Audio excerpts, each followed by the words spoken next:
Pasca dugaan penggeledahan yang dilakukan tim Kejaksaan Tinggi Sumatera Selatan di kantor Dinas Perumahan Rakyat dan Kawasan Permukiman Kota Palembang, kini suasana kantor tersebut terpantau sepi.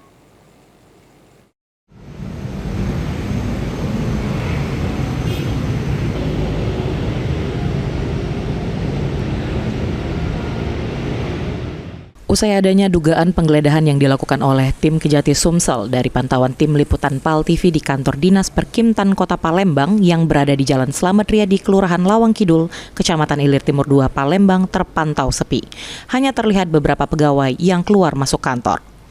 Bahkan kepala dinas dan kabid sedang tidak berada di lokasi. Selain itu tidak terlihat mobil kepala dinas maupun kepala bidang di lingkungan Dinas Perkimtan Kota Palembang terparkir di depan kantor dinas. Sementara saat dikonfirmasi, Alex Ferdinandus, Kepala Dinas Perkimtan Kota Palembang, belum memberikan jawaban.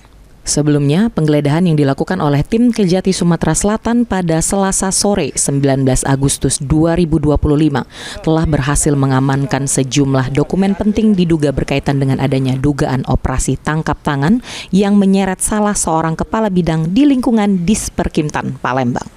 Eki Saputra, PAL TV.